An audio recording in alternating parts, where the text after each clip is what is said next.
Hello and welcome to the Big G Video Podcast. Today I'm talking about filming at conventions because that's what I've been doing this weekend.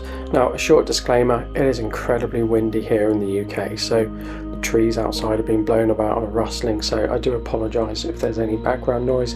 Hopefully I'm able to overcome that, but just a warning. So I went to a convention. I went to two conventions where I live. Thankfully, there were two on virtually in the same place on the same timescales this weekend. So because I'm based in Milton Keynes, I went to Mania, which was a 3-day event from Friday to Sunday, and I went to Anime League, which was like a Comic-Con for anime stuff, and they're in the same place in the centre of Milton Keynes, and I was able to go to both. And I went along to both and I did some filming on one day, came back and I edited things as quickly as I could, and then I released my videos, and then I sort of thought I'll see what's going on and what other people are doing, and I watched other people's videos, and then it just dawned on me that filming conventions is really difficult, particularly for YouTube. And the reason it's difficult is because when you make a YouTube video, you ultimately want to either make a story, make something that's interesting, or help someone out. So if I think about those three things, make something that's interesting, effectively at a convention, particularly Mania, it was effectively just stalls, and stalls that sell things is a huge part of any sort of convention. There are other things that go on, but particularly at Mania, it's mainly stalls because it's for collecting stuff. So what's nice about Mania is it's free, you don't have to pay to get in. There are stalls and there are actors from film and TV, generally of a science fiction nature, there for selfies and autographs, which you've got to pay for. So when I went along, all I could really do was I could film it and I could talk about it and say what was on offer, but that was it. I didn't have any special access because I just turned up as a participant, basically. I didn't get to meet all the actors and actresses, and certainly I wasn't going to pay to do that. So all I could say was, I'm here, this is what they've got, and there you go.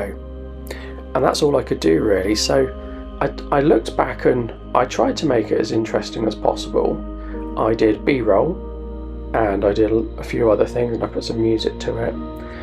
And looking at other people's stuff, I think my stuff was better. But I wouldn't say it was interesting. I think it's really difficult to make a convention or a video about a convention interesting when it's mainly stalls. So I don't think it was interesting. When I went to the Anime League one as well, I just popped in, I popped out. I didn't stay there all day. So, I didn't want to devote my whole weekend to this. I went to these things and I also saw an opportunity to do some filming and make some videos, so I did.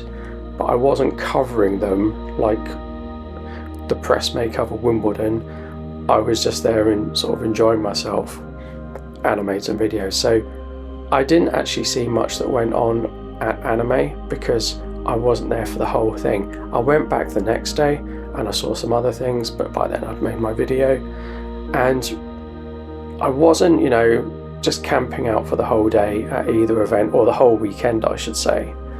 And even if I was, I don't think there would have been much more benefit I could have given.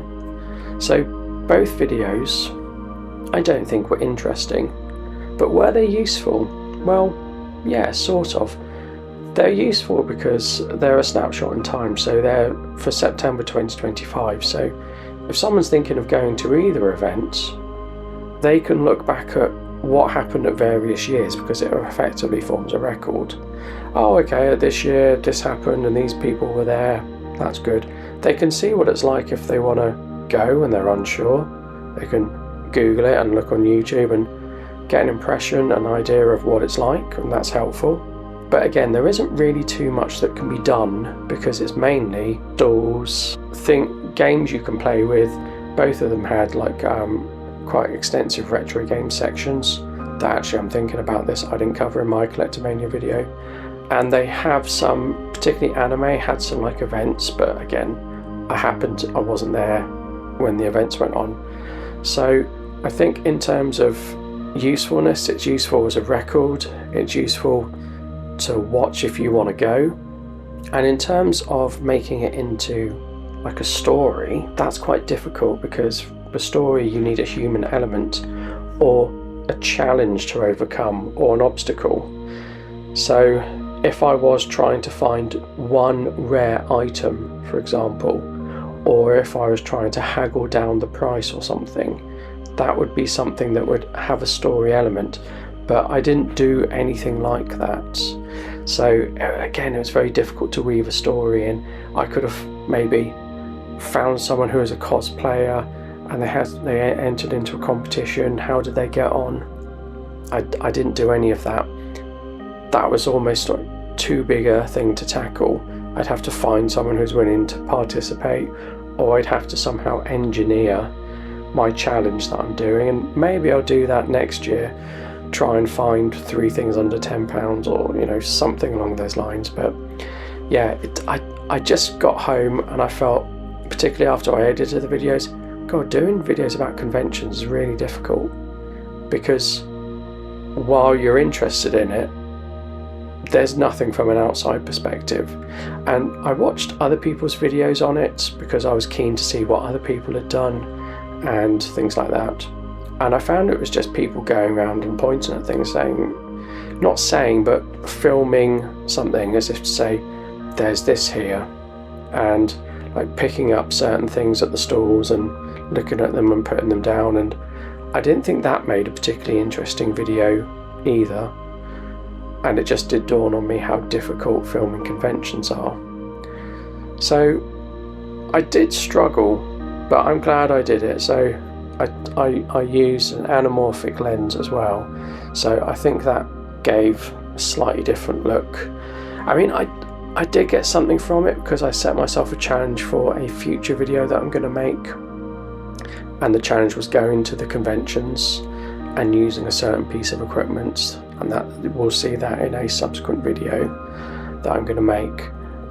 But yeah, making convention videos or videos about conventions that are very good, I think is difficult.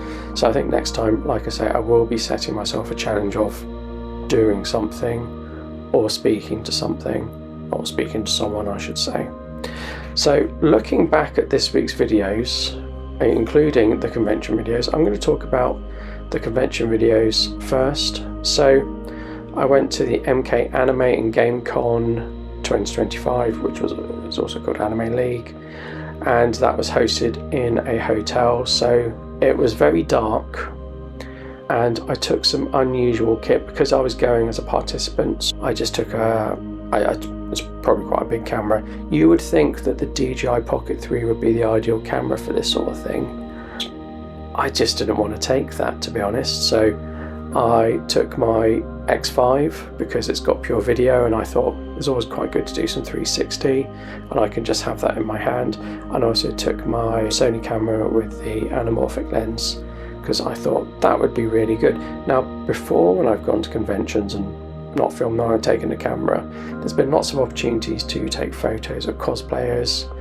There wasn't that so much at either of these events. There were cosplayers, but there weren't so many. If you go to the big ones in London, there's loads of cosplayers and people go there expecting to have their picture taken.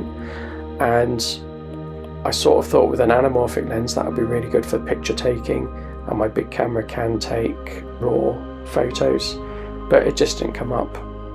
I think using an anamorphic lens did make it look better, but in one of the videos I used the anamorphic lens exclusively, and in the other video I mixed and matched. And in fact I did mix and match in one of them because I did a lot of the talking bit with the Insta360 X5. So the difficulty really was turning the videos around quite quickly. So I went and filmed, and I went and filmed 2 events, and I released the videos, one on the Saturday and one on the Sunday, because there's no point filming them and then releasing them next week or in a month's time. They're very much the case that people want to see it as a current thing. People don't want to see what it's like next week. People, if they're thinking of going, they'll have a look and see if there's a video about what it's like, or they'll get back from the event and then they'll want to have a look at the video that someone's put up. So if you do go to a convention, you have to get that video turned around really quickly so that people can look at it before they go or look at it when they come back. And that was the difficulty this weekend, turning the videos around. I've been quite happy with the views I've got. I mean, it's a local event, I'm not going to get huge views, but between them I've got over 100, which I'm pretty pleased with. And the other video I made was about the Insta360 X5 handle, a folding handle that I've got to just quickly use with my X5, and it's a very odd handle. It's a peculiar little handle, and I don't know what I think of it yet. It's good and it's not good at the same time. It's a very odd handle. So that's my week really. 3 videos, 2 filmed very close to each other, released very close to each other because they were about events. And I do think doing events, unless you go around and you talk to people, is really difficult, and these weren't really events that I was going to go around and talk to people. So hope you enjoyed the podcast. Do check out my videos, and I will see you next week.